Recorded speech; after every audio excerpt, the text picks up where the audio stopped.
Tomb of Horrors is kinda like Myst, if it was made by Eli Roth. What do you mean by that? It's a collection of obtuse sadistic traps. I think the trap design of the dungeon is fairly brilliant. The Hexblade's packed ability is more obtuse in design. Tomb of Horrors, for lack of a better term, grew out of frustration over the D&D character cock measuring that was going on. I think it's a valid design convention.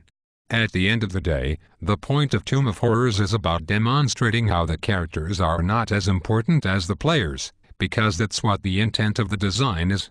Wow, that's kind of an artistic explanation. The intent of the design of the dungeon was intentionally to act as a contrast to people who want to just power through battles with powerful characters, forcing more so on creativity, caution, and collaboration amongst the players. Except then it is less of role-playing than a bunch of people sitting around a table arguing metaphysics and theories about an imaginary construct called a dungeon.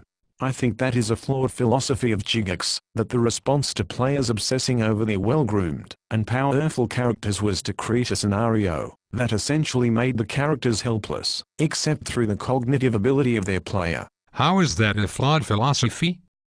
I feel that it is more based on fostering animosity between player and DM, by putting all of the power in the hands of the DM, and leaving the players mostly guessing and scratching their heads over the possible meanings of hints. That's more of a player fault than a DM fault.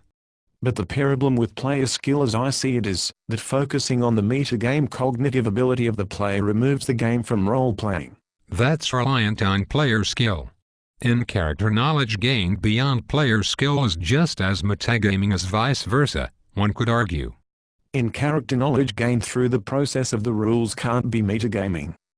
A player having their character act outside of character knowledge and experience is where metagaming begins. No, because the DM conveying information through characters to the player in ways that extend beyond what the rules actually allow for is also a metagaming concept.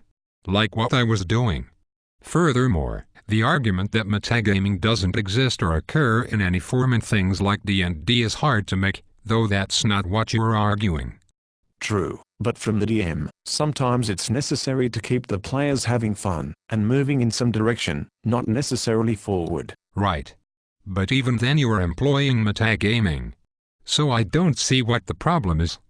The DM has access to all of the metagame information. I think you would be more impressed with the Super Adventure designs than the original Tomb of Horrors design when it comes to traps, etc. Possibly, but I've played in a lot of situations where the DM removes all avenues for players to have their characters gain information, and it frustrates the crap out of me. They want to challenge the players to be skillful with the information already provided.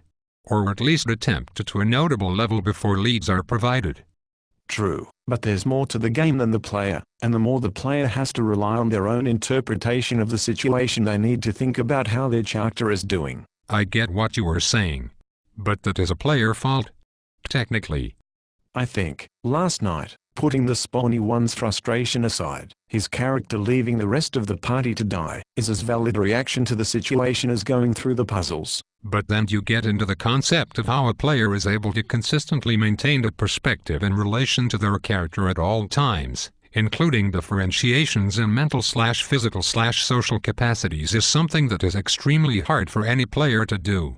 That's where the interplay between in-character and player ability/knowledge occurs, and that balance has to be sort of maintained between the DM and the players.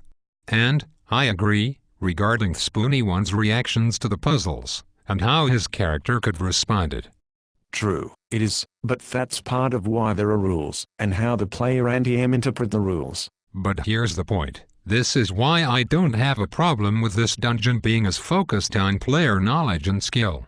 A character with a 20 intelligence is well beyond your and my intellect, but the player is the one making the decisions. If you take a different approach and just have the characters be the players, that might be more board game-like though. So how would someone who is not extremely intelligent play a character with high intellect, though? Well, that's a good question. That is part of the greater debate about whether puzzles and riddles have a place in role-playing games. Again, that's why I don't have a problem with a game design that's more player-focused than character-focused. Because once you get to that point, the separation between the two isn't as important to maintain, unless it is something that is important for the challenge of the circumstance, or for the story. We have deep philosophical divisions over role-playing games.